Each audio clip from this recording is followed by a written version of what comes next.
If you enjoy driving, the two vehicles behind us will not set your soul on fire. But that's not their mission in life. These are vehicles for the masses. That's right. For better or worse, most people are really just interested in a car that's fuel efficient, reliable, easy to drive, and relatively spacious. Yes, safe to say, these are the white bread vehicles of the automotive world. But hold on a second, Mike. A lot of people like white bread. In fact, these two cars last year were the best selling in America.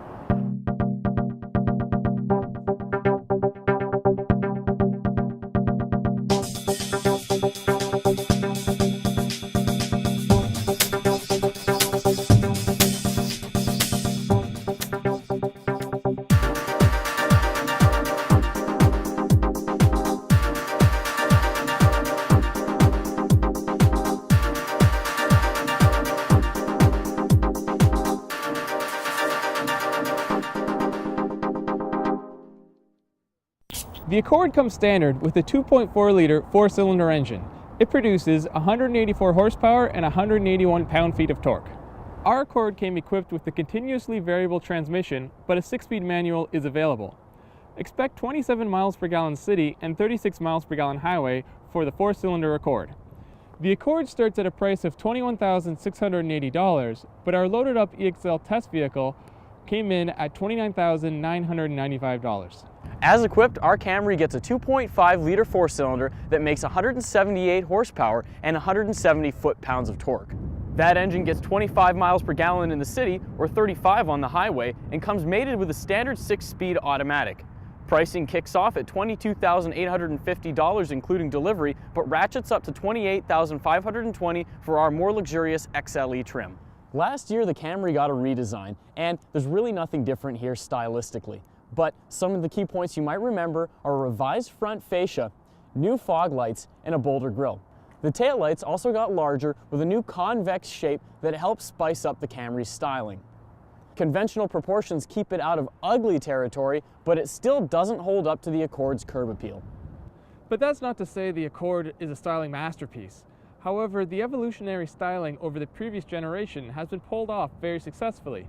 Plus, the Accord has the ever-trendy LED daytime running lights and these cool dual LED headlights on both sides. Out back, you guessed it, more LED lights.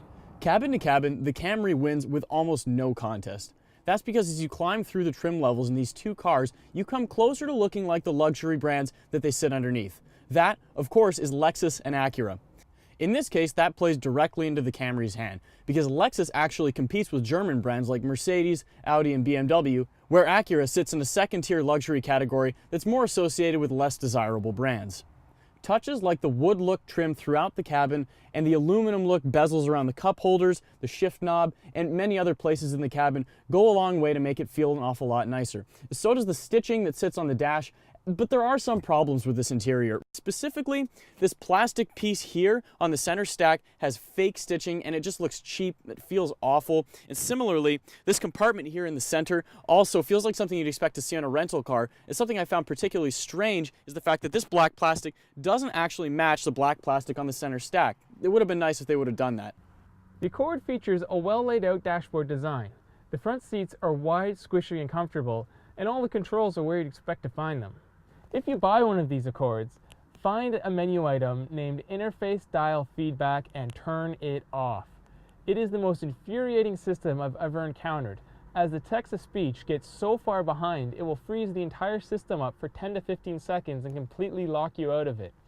It's just mind-blowing that the Honda engineers could design such an attractive gauge cluster but screw up the text-to-speech so badly. Unfortunately, there's really no hiding the fact that the Camry can be a little bit dull to drive, and it's sort of funny to think that Toyota runs it in NASCAR, because there's really not very much in common here. Still, the 2.5-liter four-cylinder does provide plenty of power for your daily commute, and it doesn't feel particularly underpowered. This car only comes with a 6-speed automatic, and that stands in comparison to the Accord, which comes with either a manual or a CVT.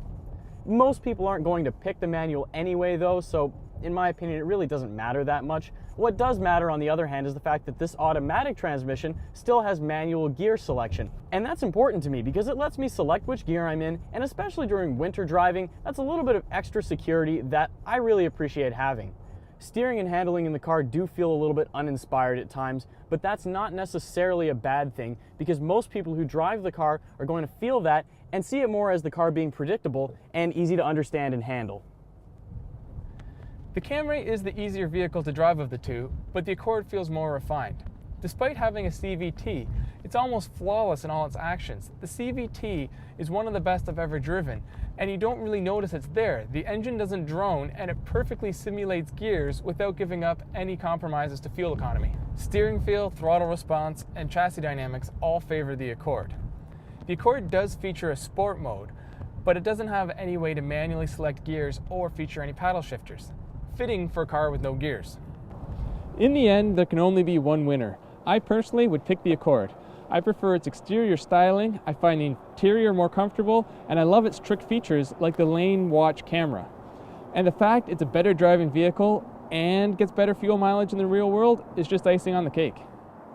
Yeah, but the fuel mileage really isn't all that different, and it looks like we're going to keep butting heads on this one, Mike, because for my money, it's all about the Camry. Personally, and you can call me selfish on this one, I prefer a car that looks better on the inside, even if it means compromising the exterior styling just a little bit. Honestly, both cars are great, and it all comes down to your personal preference. If you put a priority on curb appeal and driving dynamics, pick the Accord. On the other hand, if luxury and predictability mean more to you than that, you belong in the Camry. For more on this car comparison and others like it, visit autoguide.com.